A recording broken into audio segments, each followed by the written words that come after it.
اللہ رب العزت نے آدم علیہ السلام سے لے کر قیامت تک آنے والے جتنے انسان ہیں ان سب کی کامیابی موت سے پہلے کی، موت کے بعد کی، اللہ جل جلالہ والوں نے آدم علیہ السلام سے لے کر اس دنیا کے اندر جتنے انسان قیامت تک آئیں گے ان سب کی موت سے پہلے کی اور موت کے بعد آنے والی منازل کی، یعنی قبر کے اندر کی جو زندگی ہوگی روحانی، اس کی حساب کتاب کے دن کی، حشر کے دن کی، حساب کتاب کے دن کی اور پرسرات کی، پھر عبدالآباد کی زندگی، ہمیشہ کی زندگی جس میں ابتدا ہوگی اور انتہا نہیں ہوگی۔ اللہ رب العزت نے ساری مناظر کے اندر کامیابی ہر انسان کی اپنے دین پر چلنے میں رکھی، موت سے پہلے بھی اور موت کے بعد کی بھی، یعنی دنیا اور آخرت کی ساری کامیابیاں، ساری عزتیں، ساری کامرانیاں، ساری عافیتیں اللہ نے دین پر چلنے میں رکھی۔ اللہ اکبر۔ انسانی فطرت میں ہے، انسان بھی اپنے لیے سکون چاہتا ہے، اطمینان چاہتا ہے، عزت چاہتا ہے، عافیت چاہتا ہے، جس معاشرے تعلق ہے اس میں کامیابی چاہتا ہے۔ اللہ جل جلالہ والوں بھی انسانوں کو کامیابی سے ہی نوازنا چاہتے ہیں۔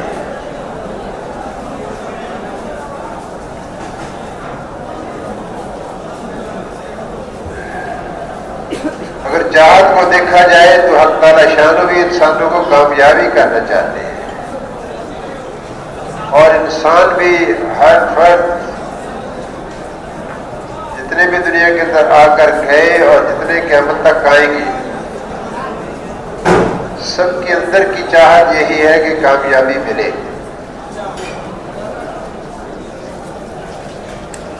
اللہ نے کامیابی کے لیے کیا ضابطہ ہے، کیا طریقہ زندگی ہے، اس کے لیے اللہ نے دین دیا ہے۔ دین وہ مبارک طریقہ زندگی ہے جس کو اللہ نے پسند فرما کر جبرائیل علیہ السلام کے ذریعے سے ہر دور کے انبیاء علیہ السلام کو زندگی اللہ نے عطا فرمائی۔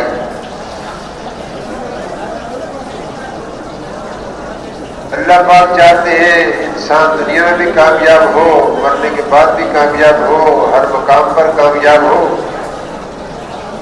انسان کی خطا یہ ہے کہ انسان موت سے پہلے کی زندگی کو سامنے رکھ کر اسی کی کامیابی کو اپنا حصول بنا کر، مقصود بنا کر زندگی گزارتا ہے۔ حالانکہ موت زندگی کا اختتام نہیں ہے بلکہ جو انتقال ہے ایک منزل سے دوسری منزل کی طرف منتقل ہونا ہے، انتقال کرنا ہے ہر انسان نے دنیا کی زندگی سے عالم برزخ کی طرف، عالم برزخ سے عالم حشر کی طرف، اور پھر ہمیشہ کی زندگی کی طرف اس کا انتقال ہے اور اس کو ختم نہیں کیا جائے گا۔ اللہ جل جلالہ نے جب کائنات بنائی، اس کے بنانے سے پہلے اس کو ختم کرنے کا ارادہ فرمایا، اور انسان کو اللہ نے جب پیدا فرمایا تو اللہ نے اس کو باقی رکھنے کا ارادہ فرمایا۔ جیسے اللہ کی ذات حی و قیوم ہے، ہمیشہ کے لیے ہے، ایسے ہی انسان بھی پیدا ہونے کے بعد سے لے کر ہمیشہ کے لیے رہے گا۔ ہاں ان کی مناظر ہے ہر انسان کی، عالم ارواح تھا، پھر عالم صلب تھا، پھر عالم بدن، پھر عالم دنیا ہے، پھر عالم برزخ ہے، پھر عالم حشر ہے، پھر ہمیشہ کی زندگی ہے۔ یہ منازل ہے انسان کی۔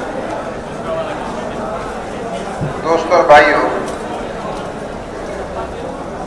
ایک ہی معیار اللہ کے ہاں ہے انسانوں کو کامیاب کرنے کا، وہ ہے اللہ کا پیارا دین۔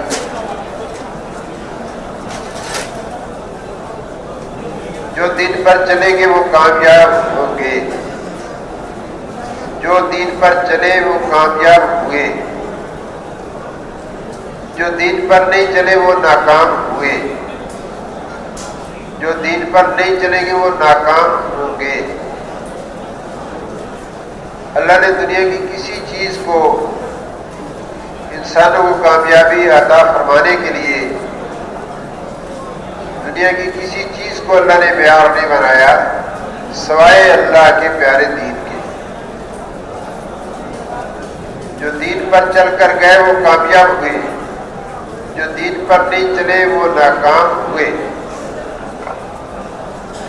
جو دین پر چلیں گے کامیاب ہوں گے، اور جو دین پر نہیں چلیں گے وہ ناکام ہوں گے۔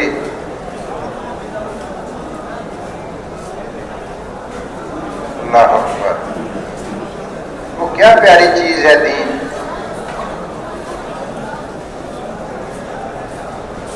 جس کو اللہ نے ہر انسان کے لیے کامیابی کا پیار بنایا۔ وہ دین زندگی گزارنے کا مبارک طریقہ ہے جو اللہ نے پسند فرما کر جبرائیل علیہ السلام کے ذریعے سے کسی قوم کے لیے، کسی علاقے والوں کے لیے نبی کے ذریعے دین تک پہنچایا۔ وہ طریقہ زندگی ہے جو اللہ نے کسی قوم، کسی امت کے لیے پسند فرمایا، کسی نبی کی امت کے لیے پسند فرمایا۔ میرے دوستوں اور بھائیوں،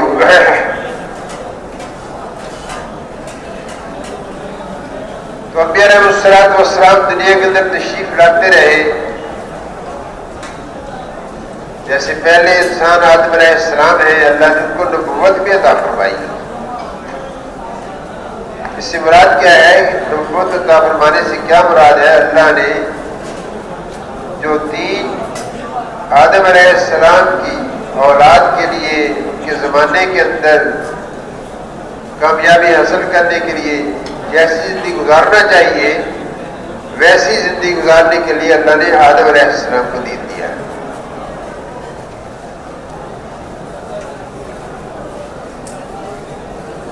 اس کے بعد جو انبیاء علیہ السلام تشریف لائے، ان کو بھی اللہ نے دین دیا، زندگی گزارنے کا طریقہ مراقبہ فرمایا۔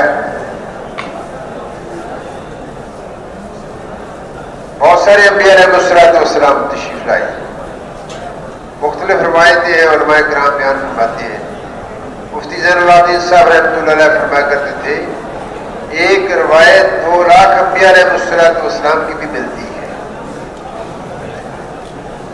سارے نبیوں کی بعثت کا مقصد انسانوں کو اس زندگی پر لانا ہوتا تھا جو زندگی اللہ نے کسی قوم، کسی نبی کی امت کے لیے پسند فرما کر جبرائیل علیہ السلام کے ذریعے سے ان کو عطا فرمائی۔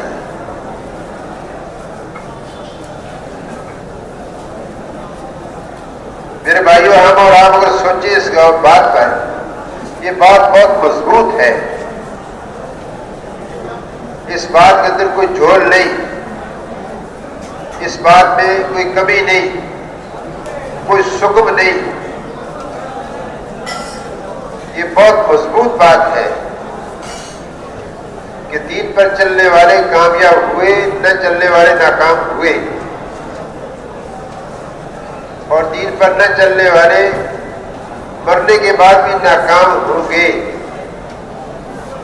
دین پر چل کے جانے والے مرنے کے بعد بھی کامیاب ہوں گے۔ یہ بات بہت مضبوط ہے، یہ ایک معیار ہے اللہ جل جلالہ من والوں کے ہاں انسانوں کو عزت دینے کا، عافیت دینے کا، کامیابیوں سے نوازنے کا، اپنے چھپے ہوئے خزانوں سے انسانوں کو عطا فرمانے کا، اپنی نعمتوں کے دہانے ایسی زندگی گزارنے والے کے لیے کھول دینے کا اللہ نے ایک معیار رکھا ہے۔ تو سب سے آخر پہ تو جناب رسول اللہ صلی اللہ علیہ وسلم تشریف لائے، جو بات پہلے انبیاء علیہ السلام فرماتے تھے، وہی بات جناب رسول اللہ صلی اللہ علیہ وسلم نے آ کر ارشاد فرمائی کہ اللہ کی ایک ذات ہے جس نے ساری کائنات کو بنایا ہے۔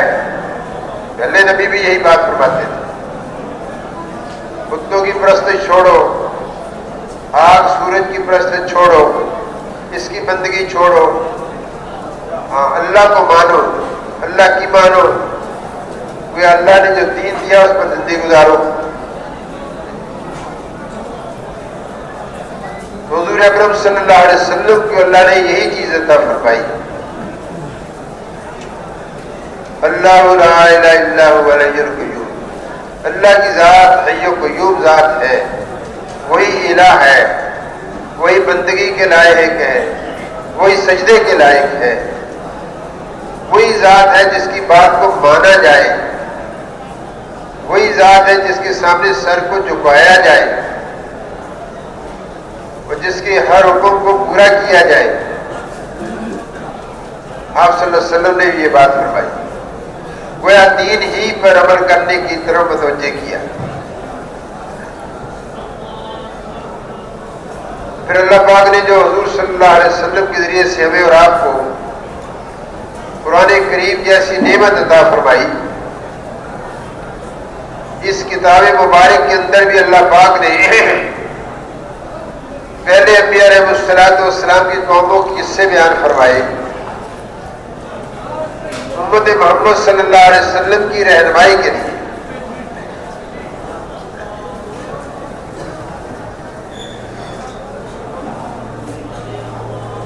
پہلے انبیاء علیہ السلام کے قصے اور ان کی امتوں کے قصے بیان فرمائے۔ یہ بات سامنے آئی کہ ہم اور آپ بھی اگر دین پر چلیں گے تو کامیاب ہوں گے، دین پر نہیں چلیں گے تو ناکام ہوں گے۔ 25-26 انبیاء علیہ السلام کے قصوں کا اللہ نے کہیں اجمالاً کہیں تفصیلاً بیان فرمایا قرآن پاک کے اندر۔ بڑے بڑے انبیاء علیہ السلام جو تشریف لائے، آدم علیہ السلام، ادریس علیہ السلام، نوح علیہ السلام، ہود علیہ السلام، صالح علیہ السلام، اسی ترتیب ہے اپنے زمانوں کے اندر آئے۔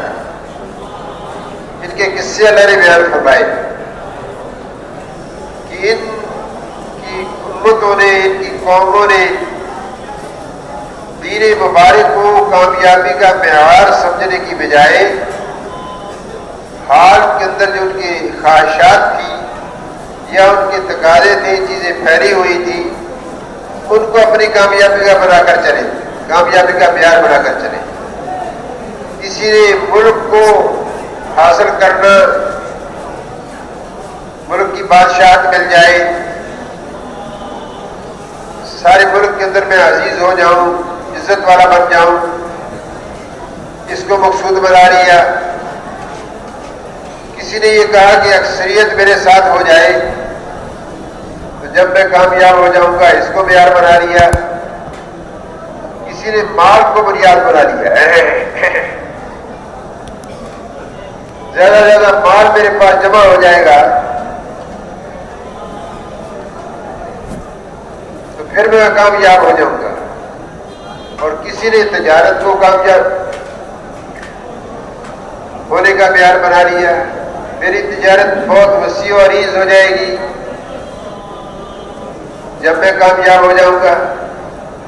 کسی نے زراعت کو کامیاب بنا لیا، کھیتی باڑی کا نظام، فصلیں اگانا، سبزیاں اگانا، گندم گیہوں اگانا، اس کو کامیاب بنا لیا۔ کسی نے صنعت کاری کو کامیاب ہونے کا معیار بنا لیا کہ میری صنعت کی، میری فیکٹری کی، میری انڈسٹری کی، میری ٹیکسٹائل کی مصنوعات زیادہ سے زیادہ اس کی پروڈکشن ہوگی، پوری دنیا میں پھیل جائے گی، ہمارا ایک نام ہوگا۔ جیسے پہلے زمانے میں آدم جی کی چائے ہوتی تھی، بڑی مشہور تھی، ایک وقت تھا اس کا، عروج پر تھی۔ چائے کا کام کرنے والا وہ چائے کی تجارت کرنے والا بڑے عروج پر تھا۔ یہ میری ایک مثال تھی۔ ایسے بعض لوگوں نے ایجادات کو زیادہ سے زیادہ دنیا کے اندر ایجادات کو وجود دینے کا ذریعہ بن جاؤں، اس کو مقصود بنا لیا۔ بات کرنے سے مراد یہ جن جن شکلوں کے اندر آج انسان حضرت محمد صلی اللہ علیہ وسلم کی امت کے لوگ کامیابیاں لینے کے لیے اپنی زندگی کے اندر معیار بنا چکے ہیں، ان ساری شکلوں کے اندر کامیابیاں سمجھنے والے حضور صلی اللہ علیہ وسلم کی تشریف آوری سے پہلے انبیاء علیہ السلام کی قوموں کے اندر لوگ گزر کر آ کر جا چکے ہیں۔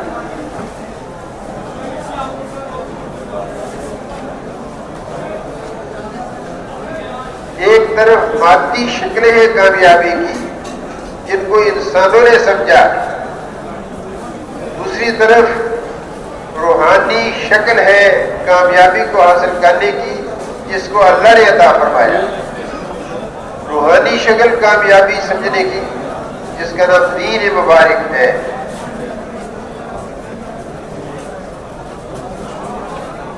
اور جو مادی شکلوں کے اندر کامیابی سمجھنے والے تھے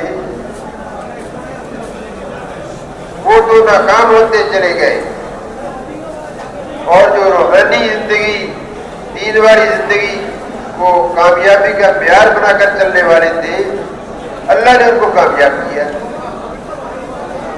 اسے اللہ پاک نے کس سے بیان فرمائے؟ امت محمد صلی اللہ علیہ وسلم کی رہنمائی کے لیے۔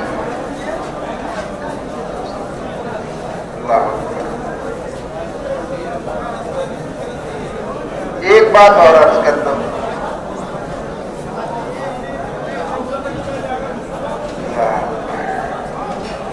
دین پر چلنے کے لیے انسان کو ظاہر کے کسی اسباب کی ضرورت نہیں ہے، مال کی ضرورت نہیں، ملک کی ضرورت نہیں، عزت کے نقشے کی ضرورت نہیں، صنعت کی ضرورت نہیں، تجارت کی ضرورت نہیں، کھیتی باڑی کے نظام کی ضرورت نہیں، کسی مادی نقشے کی ضرورت نہیں رکھی۔ ہاں، کامیاب کرنے کے لیے اللہ نے دین رکھا ہے اور اسباب برابر کے ہر شخص کو عطا فرمائے۔ اسباب کیا ہے؟ ہر انسان کو اللہ نے 5-6 فٹ کا بدن دیا ہے، اور اس انسان کا جو بدن ہے 2 چیزوں کا مجموعہ ہے۔ ایک اس کے اندر جسم کے اندر جس گوشت کا ٹکڑا ہے جس کو دل کہتے ہیں، اور دوسرا اس کے بدن کے باقی اعضاء جوارح. یہ دو چیزیں ہر زندہ انسان کو اللہ نے عطا فرمائی، ہر انسان کو اللہ نے عطا فرمائی، دل اور جسم کے اعضاء. یہ اسباب ہے کامیابی کے. ملک، مال اور جسم سے باہر کی چیزیں کامیابی ناکامی کے لیے معیار نہیں ہے، اسباب نہیں ہے. انسان کا دل اور انسان کے جسم سے جو اعمال نکلتے ہیں، ہاتھ سے، آنکھ سے، کان سے، دماغ سے، چلنے سے، بولنے سے جو اعمال نکلتے ہیں، ان اعمال کا تعلق دو چیزیں اسباب کے درجے میں اللہ نے ہر انسان کو عطا فرمائی، دل اور اعضاء جوارح. ہاں، اگر کسی شخص کی پیدائش سے آنکھ اس کو اللہ نے عطا نہیں فرمائی، اس سے وہ آنکھ کا حساب نہیں ہوگا. کسی کو کانوں سے بہرا کر دیا اس سے کان کا حساب نہیں ہوگا. زبان سے گنگا کر دیا تو اس سے زبان کا حساب نہیں ہوگا. وہ زبان کا دین اس کے لیے نہیں ہے، کان کا دین اس کے لیے نہیں ہے، اور عقل سے محروم کیا ہے تو دماغ کا دین اس کے لیے نہیں ہے. تو دوستوں اور بھائیوں، تو دو چیزیں اسباب ہیں،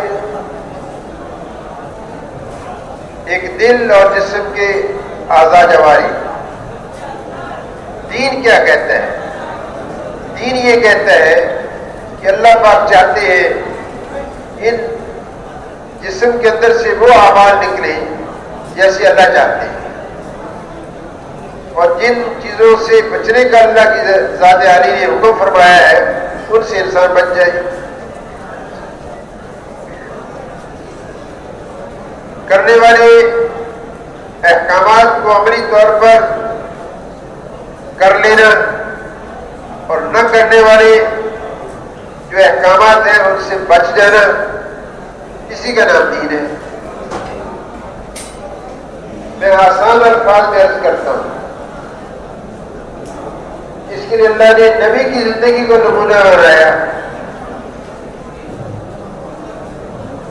کہ یہ میرا نظام حیات ہے کسی قوم اور کسی نبی کی امت کے لیے، اور یہ نبی کی زندگی جو ہے اس کے لیے نمونہ ہے. اللہ کے حکموں کو کیسے ماننا ہے نبی کا طریقہ بتلائے گا، اور اللہ کی جو منع کی ہوئی چیزیں ہیں ان سے کیسے بچنا ہے نبی کا طریقہ بتلائے گا. تو ہر انسان اپنے لیے کامیابی کو مقدر کرا سکتا ہے اگر اس کے اندر دو چیزیں آ جائیں. اللہ کا حکم آ جائے جس کا کرنے کا اللہ نے حکم فرمایا، اور جس حکم کا اللہ نے کسی عمل کو نہ کرنے کا حکم فرمایا اس سے انسان اجتناب کر لے، بچ جائے. ہاں، حکم کو پورا کیسے کرنا ہے یہ نبی کی زندگی میں بتلائے گی. تو برابر کے اسباب کامیابی حاصل کرنے کے لیے اللہ نے ہر انسان کو عطا فرمائی. دین معیار بنایا. میرے دوستوں اور بھائیوں، اللہ نے نبیوں کے قصے بیان فرمائے. نوح علیہ السلام کا قصہ کئی جگہ آتا ہے، موسیٰ علیہ السلام کا قصہ بھی کئی جگہ آتا ہے قرآن پاک کے اندر. ابراہیم علیہ السلام کا قصہ بار بار آتا ہے. لوط علیہ السلام کا بھی کہیں اجمالاً کہیں تفصیلاً قصہ آتا ہے. کہ نوح علیہ السلام کی قوم کے اندر اس بات کا غرہ تھا کہ نوح علیہ السلام کی بات کو ماننے والے تھوڑے ہیں، گویا اللہ نے جو دین دیا نوح علیہ السلام کو اس دین پر عمل کرنے والے تھوڑے ہیں اور ہم اکثریت کے اندر ہیں، ہم کامیاب ہیں۔ تو اللہ ایک نظام چلا ہے، نبی سے محنت کرواتے تھے اللہ پاک اپنی قوم کے اندر، امت کے اندر، کہ ان کو سمجھاؤ یہ میری نافرمانی سے بچے، میرے حکموں کو پورا کرے، میری نافرمانی نہ کرے۔ تو نوح علیہ السلام سمجھاتے تھے لوگوں کو۔ اللہ اکبر۔ تو نبی کا کام ہوتا تھا کہ لوگوں کو اس مبارک دین پر عمل کرنے کے لیے اپنی امت کو تیار کرنا، جو دین اللہ نے کامیاب انسانوں کو کرنے کے لیے معیار بنایا ہے۔ یہ نبی علیہ السلام کی ذمہ داری ہوتی تھی، اللہ کی طرف سے مبعوث ہوتے تھے۔ نوح علیہ السلام محنت کرتے ہیں، لوگوں کو سمجھاتے ہیں اللہ سے ڈرو، اللہ کی مانو، اللہ کی نافرمانی نہ کرو، اسی کو سجدے کے لائق سمجھو، اسی کے سامنے جھکو، اسی کو راضی کرنا زندگی کا مقصود بناؤ، اس کی حکم عدولی نہ کرو، خواہش کو پیچھے چھوڑو، اللہ کی مان کر زندگی گزارو۔ تو دوستوں اور بھائیوں، آتا ہے کہ 950 سال نوح علیہ السلام اپنی قوم کو سمجھاتے ہیں، 950 سال۔ فرماتے ہیں اللہ میں تو ان کو دن کو بھی سمجھاتا ہوں، رات کو بھی سمجھاتا ہوں، تو وہ عرض کر رہا ہوں، لیکن یہ میری بات کو رد کر دی، میرے طور پر بھی اور بات کو مانتے نہیں۔ میرے بھائیوں، 950 سال بہت مدت ہے، سمجھائیے۔ جب اپنے نبی علیہ السلام اپنی محنت پوری کر چکے تو اللہ پاک نے فرمایا کہ تم کشتی تیار کرو، اپنے میرے پر ایمان لانے والوں کو، میرے دین پر چلنے والوں کو اس کشتی میں سوار کر لینا، میرا طوفان آنے والا ہے، پانی کا سیلاب عذاب آنے والا ہے۔ اللہ اکبر۔ جب نوح علیہ السلام اللہ کے حکم سے کشتی تیار کر رہے تھے تو ان کی نافرمان قوم نوح علیہ السلام کا تمسخر اڑاتی تھی۔ اس وقت کہاں سیلاب کا موسم، کہاں بارش، یہ تو خشک سالی ہے۔ نوح علیہ السلام تبھی کیا ہو گیا ان کو؟ تو نبی کے بارے میں ایسے الفاظ استعمال کرتے تھے نازیبہ، جو نبی کی شان کے خلاف ہوتے تھے۔ مشاہدے کی زندگی سامنے تھی، اللہ کے نظام سے غافل تھے۔ تو دوستو، جب اللہ کا عذاب آیا ہے تو ایمان والے، دین پر چلنے والے کشتی میں سوار ہو گئے، اور جو دین پر نہ چلنے والے تھے، خواہشات پر چلنے والے تھے، پانی نکلنا شروع ہوا، پانی نے سطح بلند کرنی شروع کی، اپنی کشتی اوپر اٹھنی شروع ہو گئی۔ نوح علیہ السلام کا بیٹا بھی ان بد نصیبوں میں سے تھا جنہوں نے دین الہی کو ماننے سے انکار کیا تھا، اکثریت والوں کا ساتھ دیتا تھا۔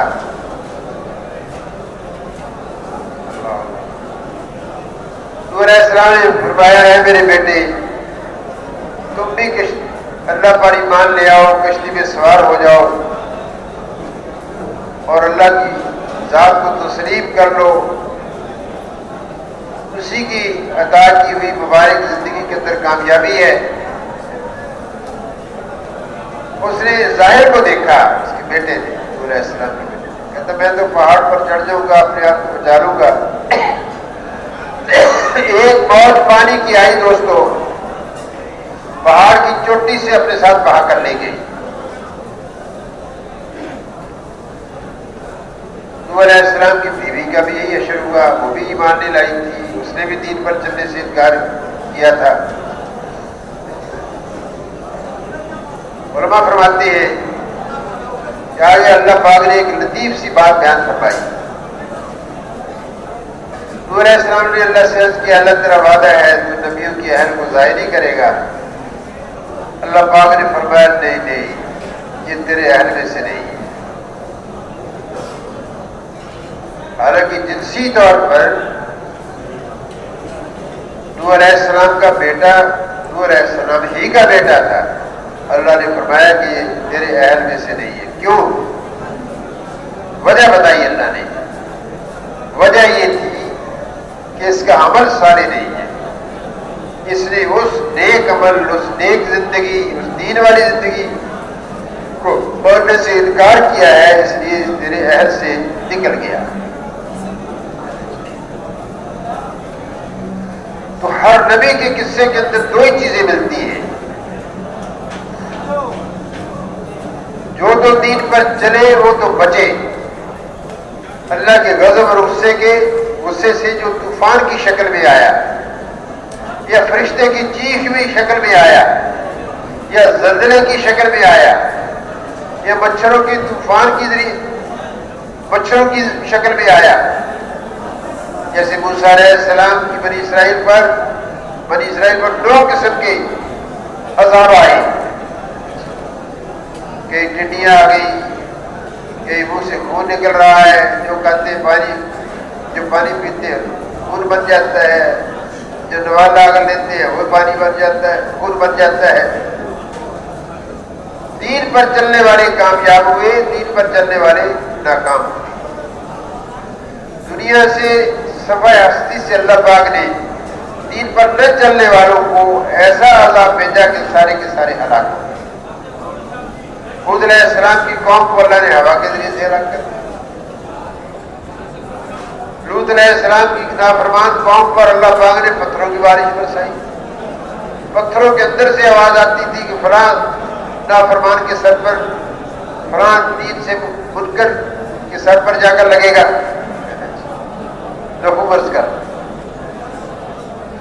دوستو اور بھائیوں، یہی اللہ پاک کا معیار رہا ہے۔ ساری انسانیت جتنی بھی قیامت تک آنے والی ہے ان کے لیے انسانوں کو کامیاب اور ناکام کرنا، یہی معیار ہمارے لیے۔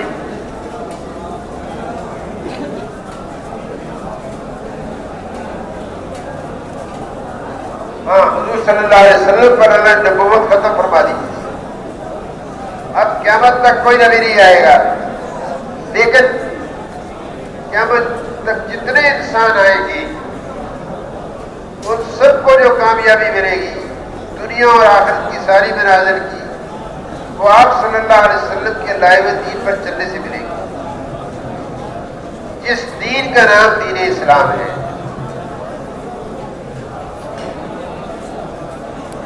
مولانا محمد احمد صاحب رحمۃ اللہ علیہ فرمایا کرتے تھے اپنے بیانات کے اندر، اکثر انبیاء علیہ السلام بگڑی ہوئی مسلمان قوموں کی طرف آئے ہیں۔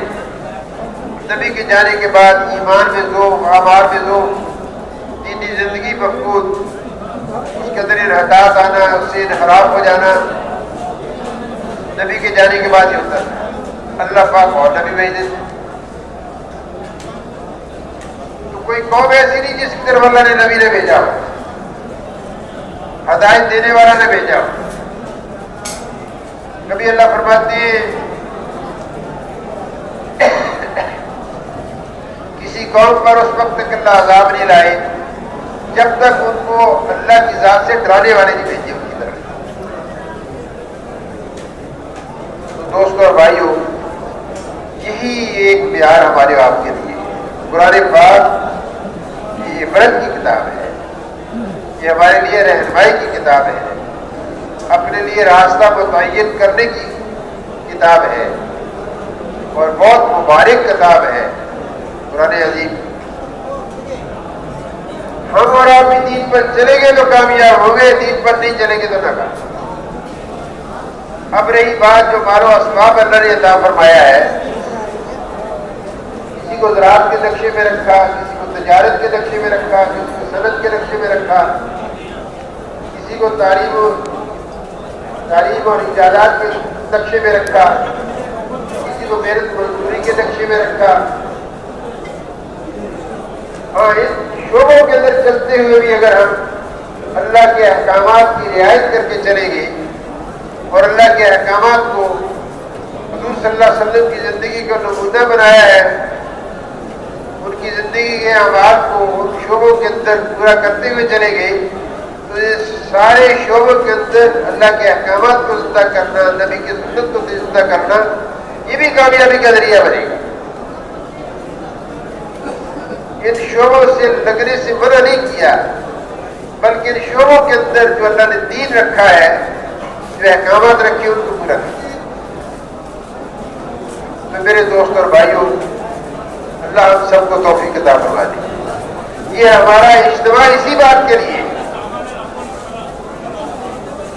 کہ ہم اس مبارک پر موت کی ہچکی آنے سے پہلے ایسی زندگی گزار لیں کہ جو اللہ نے احکامات کرنے کی عطا فرمائی ہے، ان احکامات کو ہم اپنی طور پر کرنے والے بن جائیں۔ کیسے کرنے ہیں؟ جناب رسول اللہ صلی اللہ علیہ وسلم کا پیارا طریقہ ہے، اس طریقے پر اللہ کے ہر حکم کو پورا کریں گے۔ ہمیں بھی اللہ پاک دنیا میں بھی کامیاب کریں گے، مرنے کے بعد بھی کامیاب کریں گے۔ واقعہ ایسا نہیں ہے، حقیقت میں ایسا نہیں ہے۔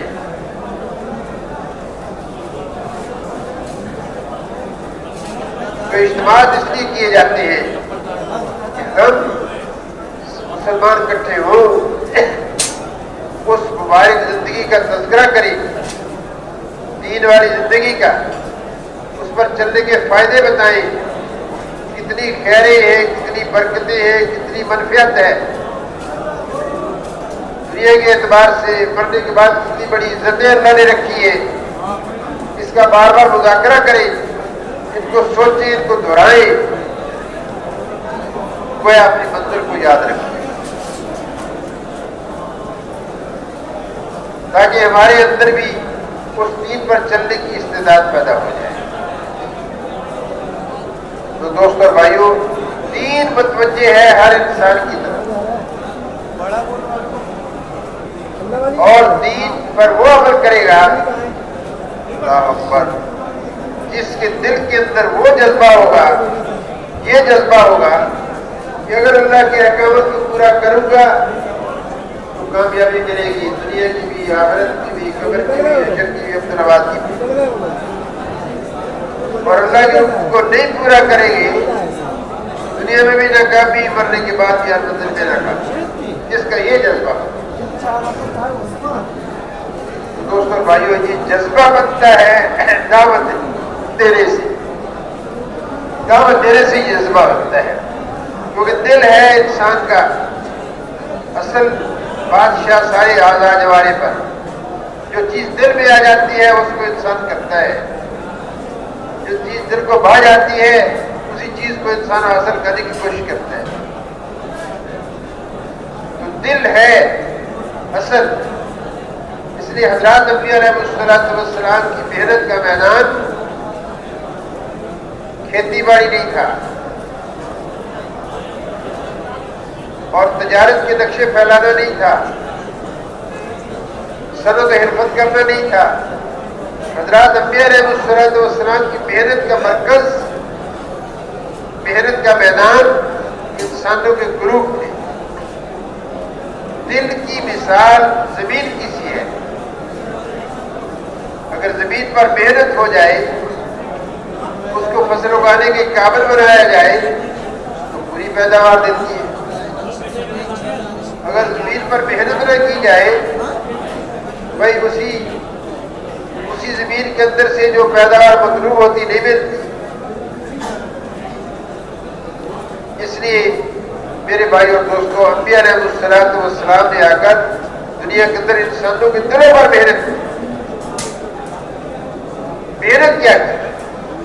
محنت یہ کی کہ اللہ کی ذات کتنی بڑی ذات ہے، کیسے گندے قطرے سے انسان کو بناتے ہیں، کیسے زندہ میں سے مردہ کو نکالتے ہیں۔ مرغی زندہ ہے، انڈا مردہ نکلتا ہے، انڈا مردہ ہے، زندہ چوزا نکلتا ہے۔ کیسے دن کو نکالتے ہیں، کیسے رات کو ڈالتے ہیں، کیسے پانی کو بادلوں کی شکل میں آسمانوں پر اٹھاتے ہیں، کیسے بارشیں برساتے ہیں، کیسے ہواؤں کو چلاتے ہیں، کیسے کھیتیاں اگاتے ہیں۔ اللہ نے جو چیزیں پیدا فرمائی ہیں ان پر غور کرنے سے اللہ کی بڑائی اور عظمت دل کے اندر آتی ہے۔ دوستوں اور بھائیوں، دل کا صحیح ہونا انسان کا صحیح ہونا، دل کا خراب ہونا انسان کا خراب ہونا۔ دل کے اندر جب اللہ کی ذات و صفات کا یقین بن جاتا ہے اور اللہ کے سامنے کھڑے ہو کر حساب دینا ہے میدان محشر میں، اس کا یقین پیدا ہو جاتا ہے تو دوستوں اور بھائیوں پھر اللہ کی نافرمانی کرنا مشکل ہو جاتا ہے، پھر اللہ کی اطاعت کرنا آسان، نبی کے طریقے پر عمل کرنا آسان۔ اس لیے دعوت چلائی جائے۔ دوستوں بھائیوں، ہمارا اور آپ کا کام بھی یہی ہے۔ ہم حضور صلی اللہ علیہ وسلم کی امتی ہے، نبی کوئی نہیں آئے گا۔ ہر امتی کا کام ہے کہ ایمان یقین کی دعوت دے، اللہ سے ہونے کو بولے۔ سورج خود سے نہیں روشنی پھینکتا، اللہ کے حکم سے پھینکتا۔ تپش اللہ کے حکم سے سورج سے نہیں نکلتی، اللہ کے حکم سے نکلتی ہے۔ ماں باپ اولاد پیدا نہیں کرتے، اللہ پیدا کرتے ہیں۔ جس کو چاہتے ہیں اولاد دیتے ہیں، جس کو نہیں چاہتے نہیں اولاد دیتے ہیں۔ بعضوں کو بچیاں دیتے ہیں، بعضوں کو بچے دیتے ہیں، بعضوں کو مغروب اولاد دیتے ہیں، جس کو چاہتے ہیں محروم رکھتے ہیں۔ تو کرنے والے کون؟ اللہ کی ذات۔ ہر چیز کو اللہ سے ہونے کو بولنا، کرنے والی ذات ایک اللہ ہے، فاعل حقیقی اللہ کی ذات۔ اس کو بولنا، اسی کو تذکرہ کرنا۔ اللہ نے جو کائنات میں چیزیں بنائی ہیں اس کو بنانے والا ایک اللہ ہے، یہ خود سے نہیں بن گئے، اس کے بنانے والا ہے۔ تو دوستوں بھائیوں، جتنا اس کا تذکرہ کریں گے، اللہ اکبر، اللہ پاک ہمارے دل کے اندر یقین کی لہریں، ایمان کی لہریں اللہ اٹھائیں اور دین پر چلنا آسان کریں۔ تو یہ اجتماع ہمارا اس لیے ہے کہ ہم اس ایمان کو سیکھنے کے لیے نکلیں، دین کو سیکھنے کے لیے نکلیں۔ ہر مسلمان دین کو سیکھے، دینی زندگی گزارنے والا بنے، اور ہر مسلمان دوسروں کو دین پر چلنے کے لیے تیار کرنے والا بنے۔ اس لیے دین پر چل کر جائیں گے تو دنیا اور آخرت میں کامیابی ملے گی، دین پر چلنے کر نہیں جائیں گے تو دنیا اور آخرت میں کامیابی نہیں ملے گی۔ یہ اللہ کا فیصلہ ہے آدم علیہ السلام سے لے کر قیامت تک آنے والے سارے انسان اور ساری امتوں، نبیوں کی امتوں کی۔ میرے بھائی اور دوستوں، اللہ ہم سب کو توفیق عطا فرمائے۔ تو بھائی ہم گشتوں بھی اس لیے نکلتے ہیں، روزے بھی اس لیے لگاتے ہیں، چلے 4 مہینے کے لیے بھی اس لیے جاتے ہیں، ملک کے اندر 7 سال کے سفر، بیرون کے 7 مہینے سال کے سفر، اسی بنیاد پر کہ ایمان اللہ کی ذات پر مضبوط ہو جائے، اللہ کا خوف اور خشیت دل کے اندر پیدا ہو جائے، ساری دنیا کی چیزوں کی بڑائی نکل جائے، اللہ کی بڑائی دل کے اندر اتر جائے، اللہ کی مان پر زندگی گزارنے کا جذبہ بن جائے، اللہ کی نافرمانی سے بچ کر زندگی گزارنے کا جذبہ بن جائے۔ دنیا کی زندگی اثر نہیں، مرنے کے بعد کی زندگی اثر ہے، اس کو سامنے رکھ کر زندگی گزارنے کے لیے سارے تیار ہیں اس کے لیے۔ ہم اور آپ سارے جو پہلے آ گئے اتباع گاہ کے اندر مہمان ہیں، میزبان ہیں، بعد میں آنے والے سارے مہمان ہیں۔ ہر آنے والے کو یہ بات سمجھانا، دیکھو بھائی اس دنیا سے چلے جانا ہے، خالی ہاتھ آئے ہیں، خالی ہاتھ جانا ہے۔ اور 2 گز کا فضل نپٹا دیا جاتا ہے، وہ تو شرافت کے ساتھ یہاں سے چلے جائے۔ ورنہ وہ اس قبر کے اندر جا کر سیدھا ہو جاتا ہے، بلکہ ہڈیاں بھی جسم کی الگ ہو جاتی ہیں، اور بعض پرانی قبروں کے اندر ہڈیاں بھی نہیں ملتی۔ اس کا تذکرہ کیا جائے، بات چلائی جائے، ہر بھائی سے بات ہو، دیکھو میں دنیا سے کیا لے کریں، ایمان اور عمل ساتھ جائے گا، کوئی قبر میں کام آئے گا، کوئی حشر میں کام آئے گا، اسی سے اللہ پاک آخرت میں ہمیشہ کی زندگی میں کامیاب کرے گا، دنیا میں بھی عزت اور پورے اطمینان والی زندگی عطا فرمائے گا۔ انہی باتوں کو کریں، ہر آنے والے کو بات سمجھانے کی کوشش کی جائے، دنیا کی باتیں نہ کریں، جن مکانوں، جن دکانوں، جن دفتروں کے اندر رہتے تجارت کی منڈیوں کے اندر رہتے ہمارے ایمان میں ذوق آ گیا، اللہ کے تعلق میں کمی آ گئی، میں اس کا تذکرہ ہم چھوڑ دیں، آخرت کے تذکرے کریں، نبیوں کے قصے بیان کریں، قبر کے حال کو بیان کریں، جنت کیسی ہوگی، واہ واہ واہ واہ، اللہ کا نعمت تھا، جہنم کیسی ہوگی، اللہ ہم سب کی دعا سے اس کے تذکرے میں دنیا کی باتیں میری بھائی کم کی جائیں اور آخرت کے تذکرے ہم دنیا والے نہیں، کوشش کریں گے سارے دوست، اور اجتماعی عمل کے اندر شروع سے آخر تک بیٹھ کر انفرادی اوقات کے اندر اپنی ضروریات کو پورا کیا جائے، بلکہ پہلے اجتماعی عمل کے اندر فارغ ہو کر ضروریات سے پہنچا جائے، اور اٹھ کر نہ جائے جب تک بات کرنے والا بات کر رہا ہے یا تشکیل والا تشکیل کر رہا ہے، اٹھ کر نہ جائے۔ اگر ہم اور آپ پہلے آنے والے اس مجالس کی شروع سے آخر تک اس میں شرکت کریں گے، اوروں کو بھی شریک کرنے کی کوشش کریں گے، اللہ بھی ان کو بھی توفیق دیں گے، دلوں کا پھیرنا اللہ نے اپنے اختیار کیا، وہ بھی رات کو اٹھ کر اللہ سے مانگا جائے، اے اللہ یہ تیرے نام پر جمع ہوئے ہیں، میدان میں آ کر پڑ گئے ہیں، اے اللہ تو کسی کو اس محنت سے، اس دین سے محروم نہ کر، اس سے کسی کو محروم نہ کر، رات کو اٹھ کر اللہ سے مانگا جائے، اور بھائی جب وہ مطالبہ آئے اللہ اور اپنے آپ کو پیش کیا جائے، جو جذبہ بنے اپنے آپ کو پیش کیا جائے، 4 مہینے کا ہو، چلے کا ہو، سال کا ہو، 7 مہینے کا ہو، پیش کیا جائے، ہم عزم کریں گے، ارادہ کریں گے، کوشش کریں گے، دعائیں مانگیں گے، نکالنے والے کون؟